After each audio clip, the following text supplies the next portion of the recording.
नमस्कार, मैं हूं अंकुर और आप देख रहे हैं सत्य हिंदी का न्यूज बुलेटिन। एक नजर अब तक के सुर्खियों पर। सुप्रीम कोर्ट के 13 सीनियर वकीलों ने इलाहाबाद हाई कोर्ट के जस्टिस शेखर कुमार यादव के खिलाफ सीजेआई संजीव खन्ना को पत्र लिखा है। पत्र में सीजेआई से विवादित भाषण पर स्वतः संज्ञान लेने का अनुरोध किया गया है। आग्रह किया गया है कि मुद्दे की गंभीरता को देखते हुए जस्टिस यादव के खिलाफ एफआईआर दर्ज करने के लिए सीबीआई को निर्देश दिया जाए। वकीलों ने के वीरास्वामी बनाम यूओआई मामले में निर्धारित कानून का हवाला दिया।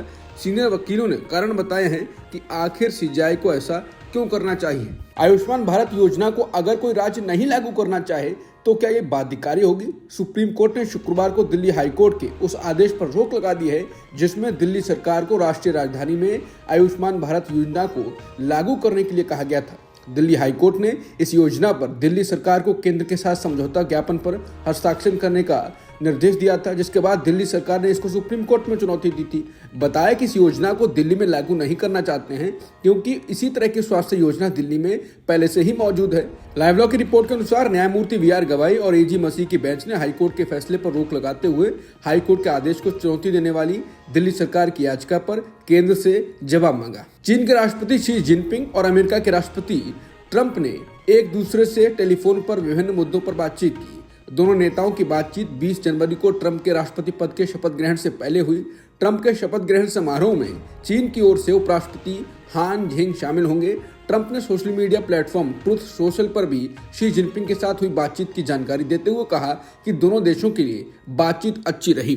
बता दें, एक तरफ ट्रंप शी जिनपिंग को शपथ ग्रहण में इनवाइट कर रहे हैं, शपथ से पहले फोन पर बात कर रहे हैं और अपने खास दोस्त मोदी को याद भी नहीं कर रहे हैं, इनवाइट भी नहीं किया है, जिसको लेकर लोग कह रहे हैं कि ये पीएम मोदी का घोर अपमान है।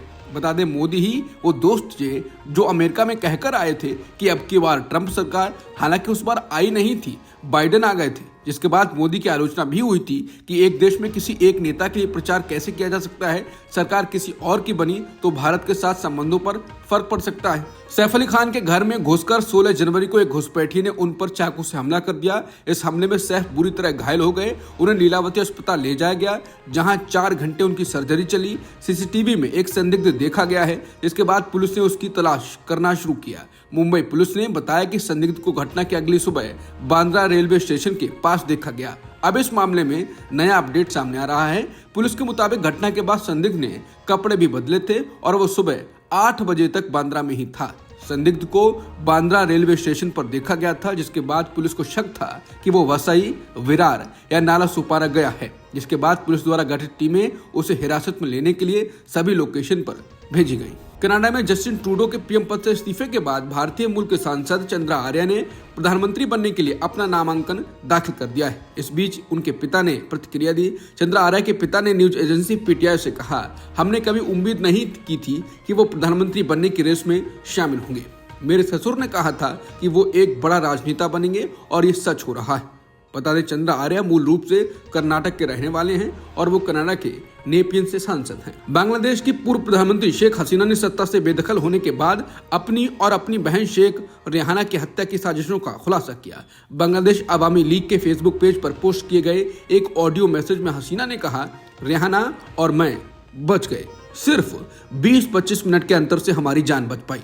बता दें, पिछले साल अगस्त में छात्रों के नेतृत्व वाले आंदोलन ने हफ्तों तक चले विरोध प्रदर्शनों और झड़पों के बाद बांग्लादेश की पूर्व प्रधानमंत्री शेख हसीना को सत्ता से बेदखल कर दिया था।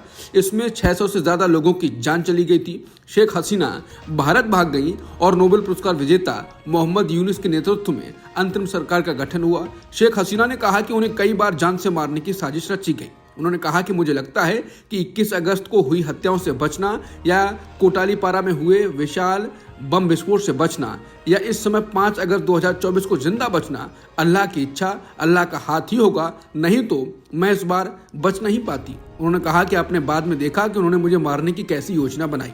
इजरायली कैबिनेट ने गजा में युद्ध विराम और बंधकों की रिहाई के लिए हमास के साथ हुए समझौते को मंजूरी दे दी। ये समझौता रविवार से लागू होना है। प्रधानमंत्री बेन्यामिन नेतन्याहू के कार्यालय और हमास ने कुछ घंटे पहले ही कहा था कि समझौते के मसौदे को अंतरिम रूप दे दिया गया है। चीनी कंपनी टिकटॉक ने कहा कि अमेरिकी सरकार कोई कदम नहीं उठाती है तो रविवार से वो देश में अपनी गतिविधियां बंद कर लेगा।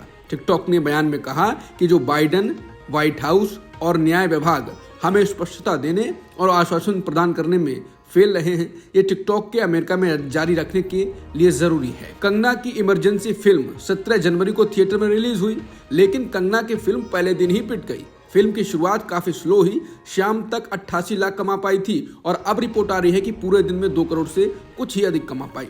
कंगना रनौत की फिल्म की पहले दिन की हिंदी ऑक्यूपेंसी कुल मिलाकर 19% रही। बता दें यहाँ फिल्म ओपनिंग डे में कहीं 50 करोड़ कमा रही हैं, 100 करोड़ के आसपास जा रही हैं, वहीं कंगना कुछ करोड़ों पर ही जूझ रही है।